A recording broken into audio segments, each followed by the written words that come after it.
کہ وہ کہہ رہے ہیں کہ اسد عمر کو ان فائٹنگ کی وجہ سے نکالا گیا۔ چلیے ایک چھوٹی سی بریک ہے زیغم، اور بات اسی پہ جاری رکھیں گے، میرے بھی کچھ سوالات ہیں اس بریک کے بعد پوچھتے ہیں۔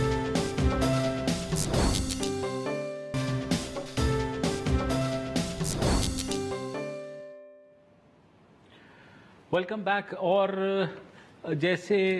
فواد چودھری صاحب نے کہا، وزیر سائنس اور ٹیکنالوجی نے، کہ جناب ان فائٹنگ ہے پارٹی کے اندر، اور ساتھ ہی ساتھ وہ کہتے ہیں کہ یہ ان کا تجزیہ ہے۔ آج اس کی بازگشت کچھ کابینہ کے اجلاس میں بھی آئی، جس میں خان صاحب نے حسب معمول اس کو برش انڈر دا کارپٹ کرنے کے لیے کہا کہ یہ باتیں کھلے عام نہیں بولنی چاہیے۔ زیغم، میں یہ پوچھنا چاہتا ہوں کہ ہمیشہ ہم نے دیکھا ہے کہ حکومتیں آتی ہیں اور دوسرے اور تیسرے سال کے بیچ میں کرائسس کا شکار ہوتی ہیں۔ یہاں تو ظاہر ہے ابھی کرونا کا کرائسس ہے، اس سے پہلے معیشت کا کرائسس تھا جو کہ ظاہر ہے اب اور زیادہ برا ہو گیا ہے۔ تو یہ جو 6 مہینے والی بات کی ہے فواد چودھری نے، کہ وزیر اعظم نے کہا ہے کہ 6 مہینے بعد پھر ان کا یعنی اپوزیشن کا پلڑا بھاری ہو جائے گا، تو ظاہر ہے ان کی پرفارمنس جو ہے سب نے دیکھی ہے اور کسی بھی اعتبار سے قابل اطمینان نہیں رہی ہے۔ آپ کیا سمجھتے ہیں کہ کیا یہ حکومت بھی اسی کرائسس کا شکار ہوگی جس کی پچھلی حکومتیں ہوتی رہیں؟ کیونکہ جو حکومتیں لاتے اور بناتے اور بگاڑتے ہیں ان کی مرضی پر بھی منحصر ہے کہ کب تک ٹالریٹ کرتے ہیں یہ چیزیں۔ بالکل آپ درست کہہ رہے ہیں، اور یہ بڑی دلچسپ بات ہے جو انہوں نے کہا کہ صرف 5 مہینے ہیں آپ کے پاس اپنے معاملات کو درست کرنے کے لیے، اپنے گھر کو ٹھیک کرنے کے لیے، اور ساتھ یہ بھی کہا کہ ہم اپنی کوتاہی کی وجہ سے تبدیلی نہیں لا سکے۔ اب آپ دیکھیں یہ بات بڑی دلچسپ ہے، اگرچہ انہوں نے عمران خان کی یہ بات دہرائی ہے، لیکن یہ بات کہاں سے آئی ہے؟ یہ کیا انالیسس ہے؟ اس انالیسس کی بنیاد کیا ہے؟ 5 مہینے میں کیوں؟ 1 سال میں کیوں نہیں؟ 3 مہینے میں کیوں نہیں؟ آخر یہ ڈیڈ لائن کس حساب سے آئی ہے؟ مطلب یہ سمجھنا بڑا مشکل ہے۔ اور جو پہلے 2 سال ہیں یقیناً وہ تو ضائع ہوئے، اس وجہ سے ضائع ہوئے کہ آپ کے پاس جو مشکل فیصلے کرنے ہوتے ہیں اس کا وقت ایک جمہوری ملک میں آپ کے پاس لمیٹڈ ہوتا ہے، کیونکہ ایک الیکشن کا سائیکل ہے۔ آپ نے پہلے 2 سال میں ریفارمز کرنی ہوتی ہیں، وہ مشکل کام کرنے ہوتے ہیں جو نہ ان پاپولر ہو سکتے ہیں، اور پھر اگلے 2 ڈھائی سال 3 سال میں ان کا فائدہ اٹھانا ہوتا ہے، اور آخری 1.5-2 سال میں تو آپ نے پاپولر ڈیسیژنز کرنے ہوتے ہیں، عوام کو ریلیف دینی ہوتی ہے۔ لیکن ہم نے دیکھا کہ ریفارم کا کوئی سٹیپ نہیں لیا گیا، جو پرامسز تھے وہ پورے نہیں کیے گئے، اور اس کی بڑی واضح وجہ تھی کہ جب یہ حکومت آئی تو جو انہوں نے وعدے کیے تھے اس حساب سے پالیسی سازی کی کوئی تیاری کر کے نہیں آئے۔ وعدے تو بہت کیے تھے، لیکن ان وعدوں کو کیسے امپلیمنٹ کرنا ہے اس کا کوئی روڈ میپ اس پارٹی کے پاس نہیں تھا۔ اور پھر یہ 2 سال خود ایک کیبنٹ ممبر، بڑے ذہین کیبنٹ ممبر ہیں، وہ یہ کہہ رہے ہیں کہ یہ تو ہمارا ٹائم ان فائٹنگ میں ہی ضائع ہو گیا، ہمارے اندر جو طوائف الملوکی تھی، جو گروپ بندی تھی، اس کی وجہ سے یہ وقت ضائع ہو گیا۔ اب آگے تو اور زیادہ مشکل وقت ہے۔ اب آپ دیکھیے کرونا کی وجہ سے اس سال ہماری معیشت کہاں چلی گئی، اور ابھی جو نیا سال شروع ہوا ہے اس کا بھی 1 مہینہ تو گزر گیا، کرونا کی نظر ہو گیا، اور لگتا نہیں کہ اگلے چند مہینے سے پہلے، کم از کم 2-3 مہینے سے پہلے یہ وبا ختم ہوگی۔ اگلے سال پر بھی اس کے اثرات ہوں گے۔ پہلے ہی ہماری معیشت کے معاملات خراب تھے، پھر جو ایک طرح کا پولیٹیکل کنسنسس ہونا چاہیے تھا، جو ایک سیاسی ماحول بہتر ہونا چاہیے تھا، وہ بھی نہیں ہے۔ عوامی ناراضگی بھی یقیناً اس میں بڑھے گی۔ ہم دیکھ رہے ہیں کہ امریکہ میں جو الیکشن آنے والے ہیں تو امریکہ میں بڑی حد تک کورونا کی وجہ سے ڈونلڈ ٹرمپ کی جو پاپولیرٹی ہے اس پہ کس طرح سے ڈینٹ پڑا ہے، وہاں کے سروے ہمیں کیا بتا رہے ہیں۔ یہ کرونا ویسے تو تمام ہی جمہوری حکومتوں پر مشکل پڑے گا، لیکن مجھے لگتا ہے جو پاپولسٹس ہیں دنیا بھر میں، ان کی جو اس کو ڈیل کرنے میں ناکامی ہے اس کی وجہ سے شاید ان پر زیادہ ہی اثر پڑے گا، اور شاید پاکستان بھی ان ممالک میں شامل ہوگا۔ لیکن زیغم آپ نہیں سمجھتے اگر فرض کریں کرونا نہ بھی ہوتا تو معیشت اور کشمیر ہی کافی تھا اس حکومت کے لیے، ہینڈل نہیں کر پائی یہ لوگ؟ بالکل آپ درست کہہ رہے ہیں، کیونکہ میک اور بریک تو آپ کی اکانومی ہی ہے، اور معیشت کی وجہ سے پہلے ہی جتنی بے روزگاری بڑھ رہی تھی، جس طریقے سے آپ کی پر کیپٹا انکم جو ہے اس میں اضافہ نہیں ہو رہا تھا، کاروبار پہ جو اثرات پڑ رہے تھے وہ تو بڑے واضح تھے، لوگ پہلے ہی بہت پریشان تھے۔ اور کرونا نے تو جو رہی صحیح کسر ہے اس کو بھی نکال دیا، ان مشکلات میں بہت زیادہ اضافہ کر دیا۔ اگر معاشی طور پر ان 2 سال میں کچھ بہتری آ گئی ہوتی اور پاکستان ایک بہتر سطح پہ آ گیا ہوتا تو ہمارے پاس کچھ کشن اویلیبل ہوتا،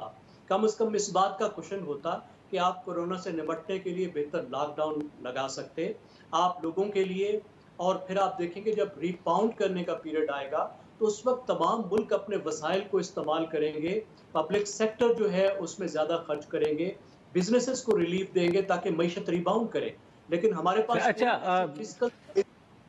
جی زیغم سوری آپ کی بات قطع کلامی، ماں فواد نے ایک بڑی مزے کی بات کی ہے اور جو کہ ٹاک آف دا ٹاؤن ویسے بھی ہے کہ جناب کوئی متبادل نہیں ہے اس وقت عمران خان کا کسی کے بھی پاس، آپ ایگری کرتے ہیں؟ کوئی متبادل چھوڑا ہی نہیں گیا، چلیے میرے خیال میں بہت آپ نے کمپیکٹ آنسر دے دیا، لیکن لیٹس سی آگے کیا ہوتا ہے۔ اس وقت ایک بریک لے لیتے ہیں، نیوز اپڈیٹ کا وقت ہوا ہے۔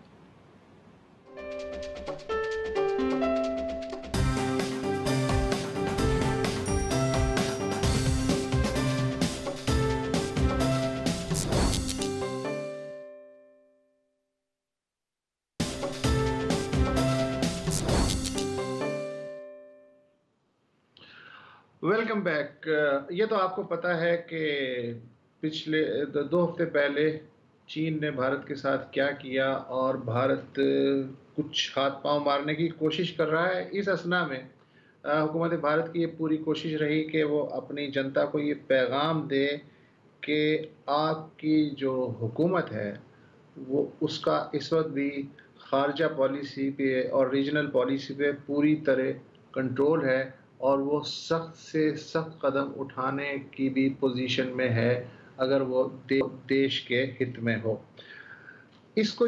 ثابت کرنے کے لیے آج نئی دلی میں فیصلہ کیا گیا، پاکستان کے قائم مقام ہائی کمشنر سید حیدر شاہ کو طلب کیا گیا اور انہیں بتایا گیا کہ چونکہ پاکستان کے جو دلی میں موجود سفارتکار ہیں وہ ویانا کنونشن پہ پورے نہیں اتر رہے اور اپنے منصب سے ناجائز فائدہ اٹھاتے ہوئے مسلسل دہشت گردوں سے رابطے میں مشغول ہیں، لہٰذا اگلے 1 ہفتے کے اندر 50% پاکستانی سفارتکار ترنت دلی سے اسلام آباد چلے جائیں اور اسلام آباد میں جو بھارتی آلریڈی عملہ موجود ہے اس میں سے 50%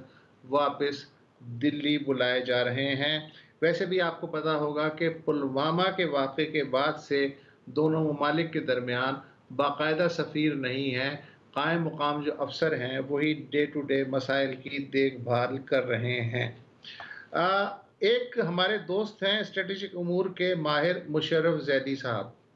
ان کے لگاتار 2 آرٹیکل چھپے، ایک چھپا اپنا عرب نیوز میں اور دوسرا دی نیوز کراچی میں۔ دونوں چین اور جو بھارت کا مناقشہ تھا اس سے متعلق تھے، لیکن دونوں میں ایک میسج تھا کہ یہ جو 2 ہاتھیوں کی لڑائی ہے اس میں گھاس کو نقصان ہو سکتا ہے، لہٰذا گھاس کو ہوشیار رہنا چاہیے۔ اس پہ ہم تھوڑی دیر میں بات کریں گے۔ میرا پہلا سوال آپ سے مشرف یہ ہے آپ کے آرٹیکل پڑھنے کے بعد کہ جس طرح کرگل کے بارے میں کہا جاتا ہے کہ it was complete failure of Indian intelligence, لیکن وہاں چونکہ پاکستان تھا الٹیمیٹلی وہ نیچے اتر آیا، یہاں بھی کمپلیٹ انٹیلیجنس فیلئر ہے لیکن چونکہ چائنا ہے لہٰذا وہ پیچھے نہیں ہٹے گا۔ کیا میں صحیح سمجھاؤں؟ دیکھیں کارگل تو ایک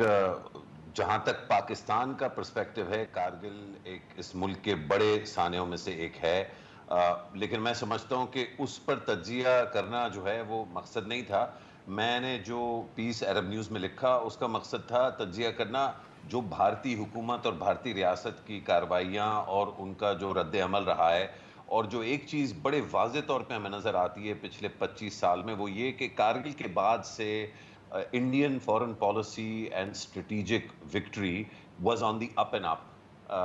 لمحہ در لمحہ سال بسال انہوں نے اس سے جو سبق سیکھے ان کو انہوں نے اپلائی کیا اور ان اسباق سے جو چھوٹی چھوٹی فتحیں تھیں ان کی وہ حاصل کرتے رہے، اور اب جو ہمیں لداخ میں نظر آیا ہے اس میں بھی ایک اسٹریٹجک مس کیلکولیشن نظر آتی ہے، اور پہلی دفعہ یہ نظر آتا ہے کہ جو کارگل کے بعد سے کامیابیاں تھیں ہندوستانی ریاست اور اس کی جو حکومت کی، تو وہ بالکل ان پہ ایک طرح سے ہینڈ بریک لگ گیا ہے۔ اور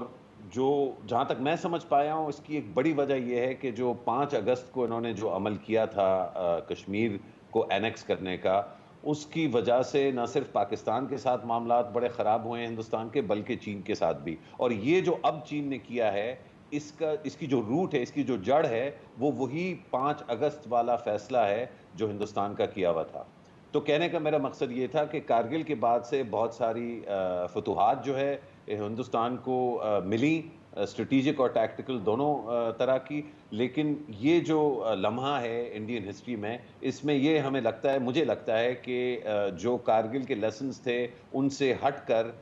فیصلے جو ہے وہ مختلف طریقے سے کیے جا رہے ہیں۔ اور باوجود اتنا بڑا انفراسٹرکچر ہونے کے اور اتنی ساری باڈیز ہونے کے، اتنے بڑے بڑے نام جو ہیں وہ نریندر مودی کے کیبنٹ میں اور ان کے گرد جو ہے اٹھتے بیٹھتے ہیں ساؤتھ بلاک میں، لیکن باوجود ان سب چیزوں کے یہ جو ہوا لداخ میں، یہ ہو گیا۔ میرا خیال ہے کہ یہ بہت بڑا لمحہ فکریہ ہے ان کے لیے بھی، اور جو ہندوستان کو دیکھنے، سمجھنے، بوجھنے، اسٹڈی کرنے والے ہیں۔ میں صرف یہ جاننا چاہ رہا ہوں کہ کیا کرگل کی طرح یہاں بھی کمپلیٹ انٹیلیجنس فیلئر آپ دیکھتے ہیں یا نہیں؟ نہیں، کیونکہ اسی آرٹیکل میں نے یہ بھی لکھا ہے کہ جو اجت دووال ہیں، انہوں نے وزٹ کیا 14 کور کے جو کور کمانڈر ہیں، لیفٹیننٹ جنرل ہیں، وہ ان کو انہوں نے وزٹ کیا۔ یہ 14 کور وہ کور ہے جو کارگل کے بعد تشکیل دی گئی تھی اسی چیز کو روکنے کے لیے جو ایکچولی لداخ میں ہوئی۔ انہوں نے وزٹ کیا، انہوں نے بتایا کہ چین جو ہے 5 اگست کے بعد سے بڑا ناراض ہے اور ہم دیکھ رہے ہیں کہ وہ بلڈ اپ کر رہے ہیں۔ تو ایز سچ جس طرح کا انٹیلیجنس فیلئر کارگل میں ہوا، اس طرح کا انٹیلیجنس فیلئر یہ نہیں تھا، لیکن ظاہری بات ہے اب اندرونی طور پہ وہ ایک دوسرے کو بلیم کر رہے ہیں۔ تو جو اجت دووال کا جو کیمپ ہے وہ کہہ رہا ہے کہ یہ ڈپلومیٹک اور تیاری اور پیسوں کا فیلئر ہے، جو جے شنکر والا کیمپ ہے وہ کچھ اور کہہ رہا ہے، امت شاہ والا کیمپ کچھ اور کہہ رہا ہے۔ اور آپ لوگوں نے شاید نوٹ کیا، اور رام مدھو نے کل انٹرویو دیا، اس میں وہ جس طرح سے بات کر رہے ہیں تو لگتا ایسا ہے کہ بی جے پی اور آر ایس ایس کی جو رکھوالی ہے، جو رام مدھو کا رول ہے بی جے پی میں ایز جنرل سیکرٹری، ان کا یہ رد عمل تھا یا ان کا جو لہجہ تھا وہ یہ تھا کہ دیکھیے کچھ بھی ہو جائے، جو نریندر مودی اور ہندوتوا کا پروجیکٹ ہے اس کا اپنا ایک سلسلہ ہے، اور یہ اگر کوئی ادھر غلطی ہوئی اس سے ہمارے کوئی تعلق نہیں ہے۔ یہ ایکسپلسٹلی تو نہیں کہا، لیکن ان کی باتوں سے یہ دراڑیں اب نظر آنا شروع ہو گئی ہیں۔ اچھا، آپ کو لگتا ہے کہ 2014 میں جب سے مودی جی برسر اقتدار آئے ہیں،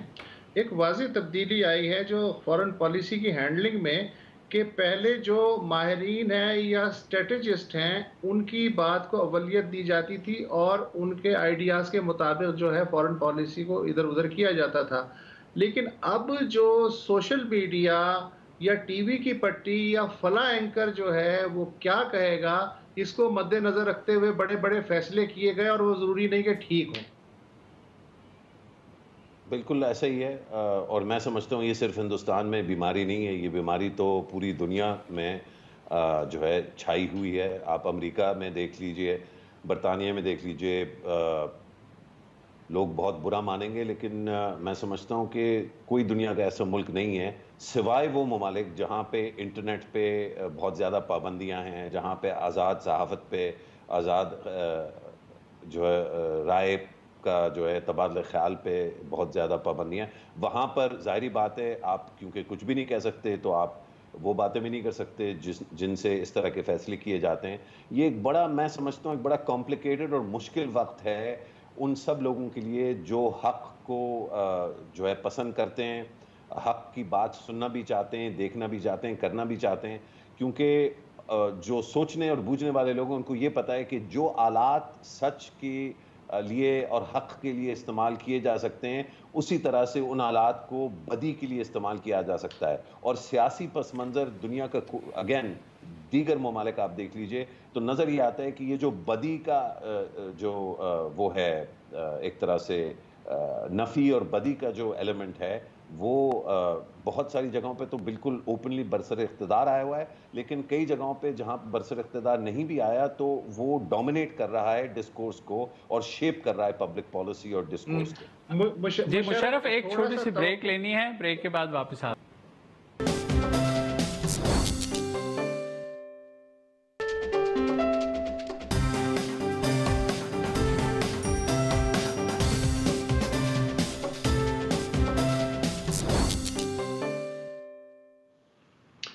ویلکم بیک. بات ہو رہی ہے کہ چائنا اور بھارت کا جو مناقشہ چل رہا ہے اس چکر میں جو آس پاس کے چھوٹے ممالک ہیں وہ نہ کہیں پس جائیں. ہم ماہر اسٹریٹجی مشرف زیدی سے اس وقت گفتگو کر رہے ہیں. مشرف، ہم بچپن سے سنتے آئے ہیں کہ بھیا جتنے بھی سنگین سرحدی مسائل ہیں